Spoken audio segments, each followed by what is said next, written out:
Today, we are doing a fundamental stock market investment analysis for Prudential, ticker symbol PRU. In this video, we will analyze the stock's fundamentals and projections. You will learn how to analyze these companies yourself, and we will look at the bigger picture for this company. In other words, we are doing an analysis of whether Prudential is a good company to buy. My goal is to help you better understand how to decide whether to invest in companies on your own. Make sure you watch this video to the end because we are going to discuss risks associated with Prudential and its industry. Please take a moment to subscribe and like this video to make sure you don't miss future investing videos. The first thing we will look at today is something I see a lot of investors and even investment videos completely skipping. We need to answer the question, what is Prudential and what does its business do?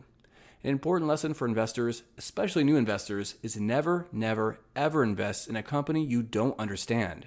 If you can't explain it to a friend, don't invest. Don't invest until you understand it. I'll give you a quick overview so you understand the basics of Prudential without boring you or taking up too much of your time. Most of you already know that Prudential is an insurance company, but what kind of insurance? Is that all they do? How do they make their money? Before we get into valuation and profitability, let's take a closer look at the business itself. Prudential is a US-based insurance company that operates through 8 segments.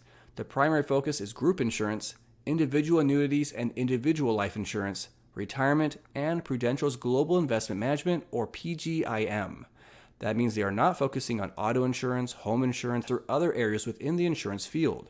You can see in this chart, taken from their shareholder presentation, that 44% of their 2019 earnings came from US businesses, 43% came from international businesses, and 13% came from the Global Investment Management. PGIM has done particularly well with about $1 billion in earnings last year. 92% of their assets under management, or AUM, have outperformed the benchmark over the past 10 years, which is excellent. 16 out of 17 years have been successful third-party net flows, although unfortunately the one year to miss was 2019. That miss in 2019 means more assets flowed out of PGIM than flowed in. We of course want them to be increasing the assets under their management, not decreasing. Prudential has been heavily focused on Japan for some time, but has been working to build its foothold in emerging markets in Latin America, China, Southeast Asia, and Africa. Thus, while it is a US-based company, it has significant international exposure, which is currently being further diversified. Here we see they are managing over $250 billion for Japan, and importantly, are entering the retail market in Europe. They have already had a 12% compound annual growth rate for Europe for the past 5 years, and will be looking to continue that impressive rate. We want to take a look at what Prudential plans for the future and where it sees its business and the industry is going. We can't make reasonable investment decisions without any consideration for the future. One important consideration is experts are predicting an enormous continued expansion of their industry from $14 trillion in 2020 to $21 trillion in 2025. That's an 11% compound annual growth rate since 2004 of 11%. If Prudential simply kept pace with where it is now, we could see a similar rate of improvement in their own revenues and earnings. If they outpace their competitors, they may take an even bigger piece of that massive $21 trillion. Also of importance is we see PGIM is positioned in the top 3 for alternatives, real estate, and private credit. Prudential's plans are listed on the side. They intend to further build out their private credit, increasing that $91 billion. And here, private credit simply means offering loans. I like the third point that they will further scale and broaden PGIM. Given PGIM is their most profitable part of their business, this is not surprising and seems like a great decision. Regarding the final point about QMA, QMA stands for Quantitative Management Associates. Their role within PGIM is to conduct rigorous and comprehensive research for the management of PGIM's assets using proprietary portfolio construction techniques. For more information on how this works or what that all means, I am linking all this in the description below. PGIM is currently managing about $1.3 trillion in assets. Prudential will also be looking to become more efficient and is progressing on their plan to use automation and optimization to cut costs. It is projected to save them $500 million per year by 2022. That will of course benefit shareholders. I hope this overview of Prudential's business gives you a basic understanding for the purpose of this video, but make sure you read further on your own. Next, let's take a look at valuation. We are looking at Fidelity.com's page for Prudential. There's 3 major things I want to point out. First, it performed very poorly during the financial crisis in 2008. Second, the share price was hit hard in the current crisis. And third, there was a decline even prior to this crisis. I'll talk more about the decline at the end of the video and why it occurred. For now, one thing I want to highlight is the recent drop in share price could mean one of two things: a failing company which is in serious trouble and is uninvestable, or an excellent investing opportunity in an undervalued company. By the end of the video, you can conclude which it is.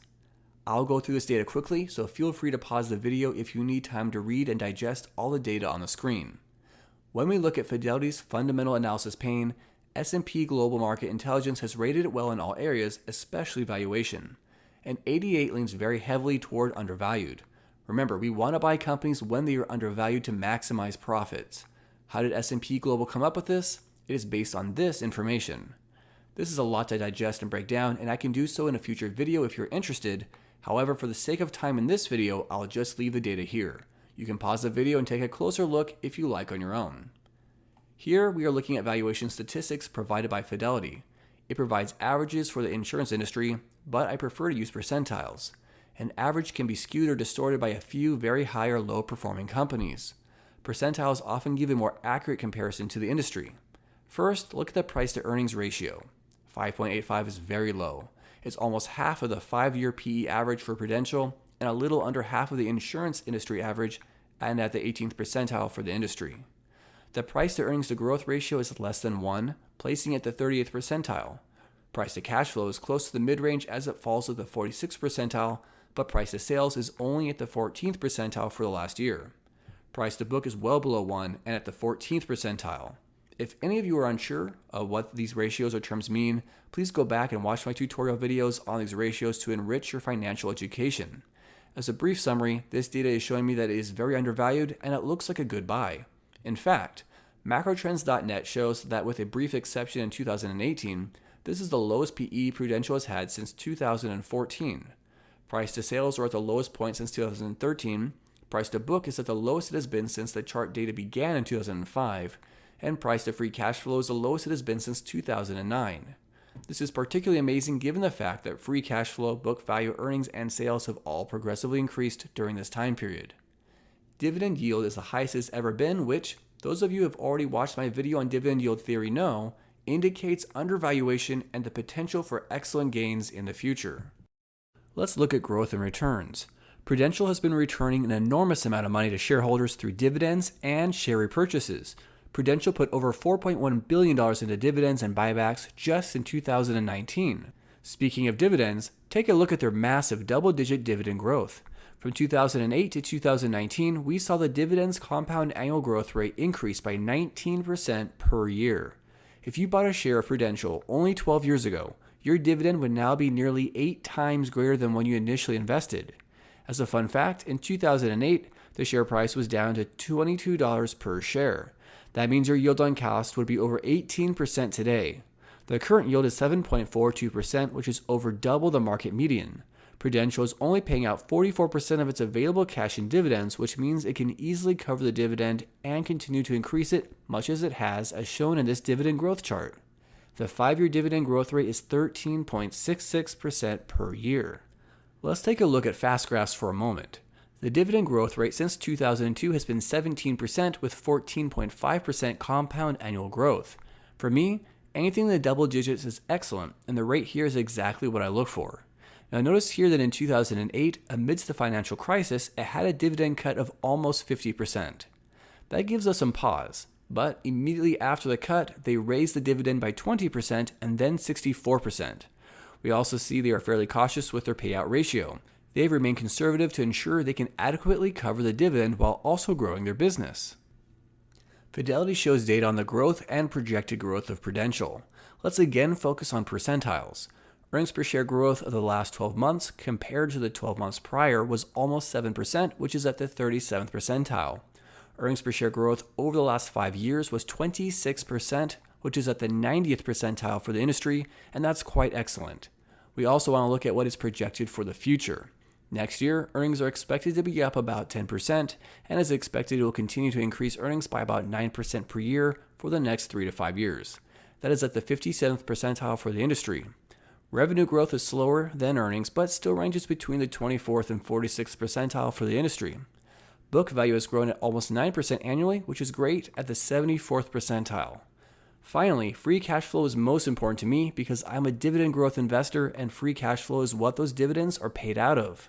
Free cash flow has grown at an amazing rate of over 18% per year over the last 5 years, and their current free cash flow per year is almost $20 billion. That is the 100th percentile for the industry, and the growth rate is at the 80th percentile for the industry. I love seeing free cash flow like that.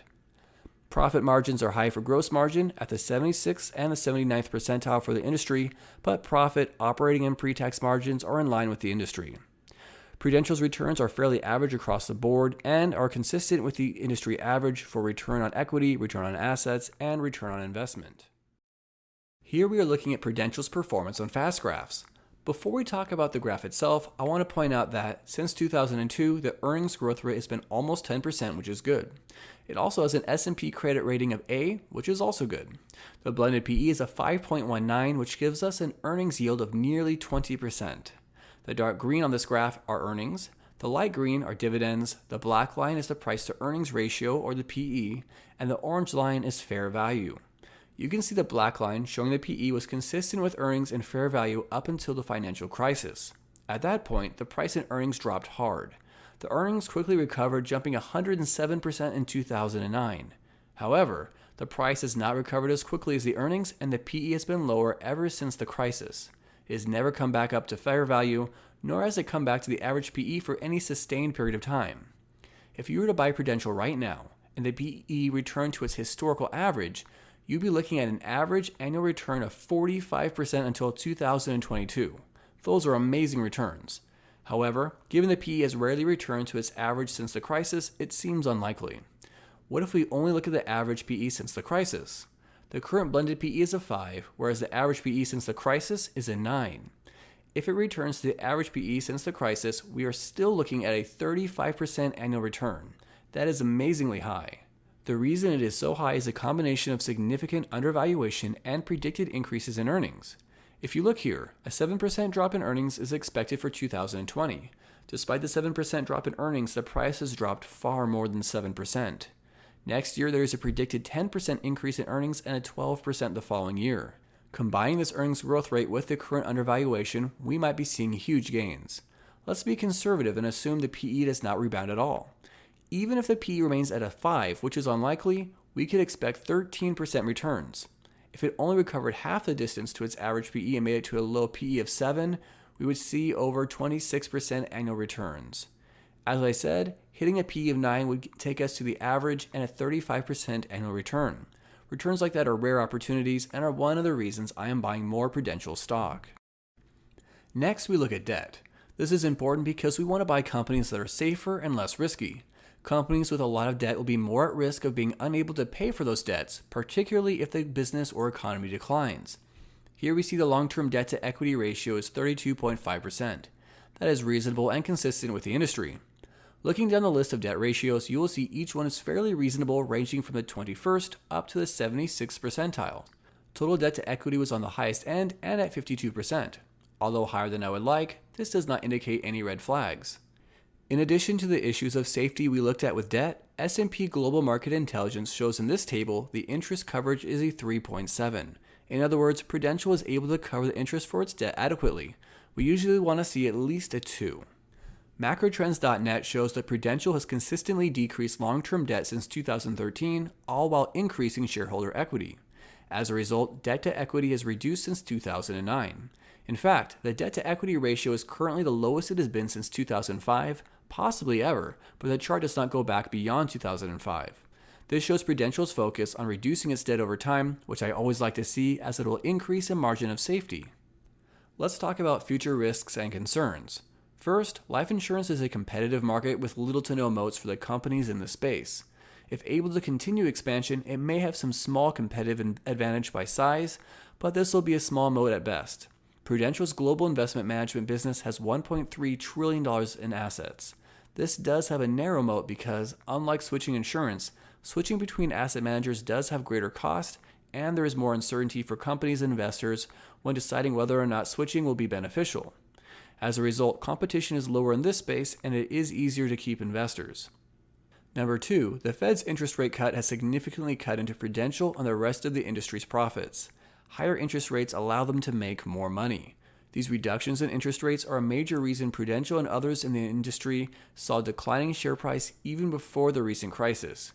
It does not look like interest rates will be increased in the foreseeable future. If and when they are increased, it will be small and gradual. There is nothing Prudential can do about this. The cost savings plan, which will save $500 million annually, which we talked about previously, will help with this, however. Although Prudential generates about half of its operating income from outside the US, a large portion is from Japan, which also has a very low interest rate and market growth. Prudential is aware of this, so to address this problem, Prudential has been trying to focus on growing markets like Latin America. Number 4, and finally, although there may be some concerns about life insurance policies in response to the global illness, the number of deaths still remains relatively low, and I don't expect a significant impact on Prudential. In response to the current circumstances, given that older people are more affected by the illness, Prudential has temporarily suspended policy applications for people who are over the age of 80 years old. As a summary, I believe Prudential is undervalued, has good growth prospects, has a good dividend growth record, and will continue to return a great deal of money to shareholders, particularly those who buy when the price is low, like it is right now. What do you think about Prudential? Is it a buy? Is it too risky? Leave your thoughts in the comments below. I look forward to hearing from you and learning together as a community. As always, good luck with your investing.